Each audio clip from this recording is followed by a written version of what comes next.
விஜய் பாணியிலேயே ஒரு குட்டி கதை சொல்றேன். ஆதன், ஆதன் அப்படின்னு ஒருத்தன் இருந்தானாம். அந்த ஊர்ல வந்து யாரோடவுமே சேர மாட்டானாம். யார பார்த்தாலும் தன்னை எதிரியா நினைப்பானாம்.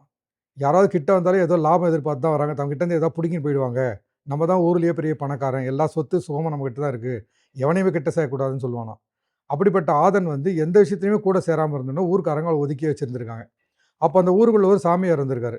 சாமியார் வந்து என்ன சொல்லியிருக்காரு, "எப்பா உங்க ஊர் எல்லையில வந்து ஒரு இடத்துல புதையல் இருக்கு. நீ கரெக்ட்டா எல்லாரும் ஒத்துமையா போய் தேடினா கண்டுபிடிச்சு எடுத்துறலாம்.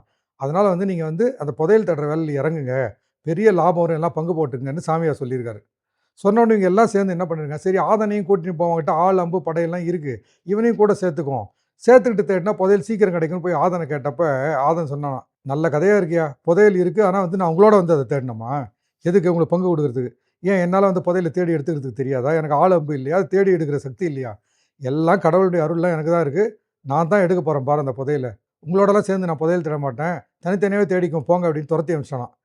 ஜனங்கள்லாம் சேர்ந்து ஒரு பக்கம் காட்டுல தேடிக்கிட்டு இருக்காங்க. இந்த ஆதன் தனியா காட்டுக்குள்ள போய் யாரும் இல்லாம போயிட்டு, தேடி, தேடி, தேடி, தேடி போறான். போம்போது ஒரு இடத்துல புலி வந்து அடிச்சிருது அவன.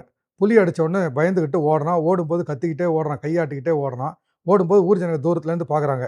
ஜனங்க புலிய பார்க்கல. ஓடுற ஆதன தான் பார்க்குறாங்க. "டேய் ஆதன் பார்றா கையாட்டிக்கிட்டே ஓடுறான்டா. என்னன்னு பார்றா அவனுக்கு ஏதோ ஆபத்து போல இருக்குன்னு" எல்லாரும் சொன்னப்ப, ஊர்க்காரங்களே கொஞ்சம் பேர் சொன்னாங்க, "ஏங்க நீங்க வேறங்க.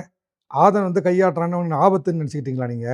ஆபத்தும் கிடையாது, ஒண்ணும் கிடையாது. அவன் கையாட்டுறது எதுக்குன்னா, புதையல் இருக்கிற இடத்த நான் கண்டுபிடிச்சுட்டேன்.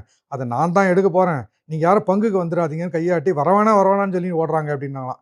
அப்புறம் ஆதன் காட்டுக்குள்ள போனானா, புலி அடிச்சுச்சா இல்லையான்னு தெரியாதுன்னு வச்சுக்கங்க.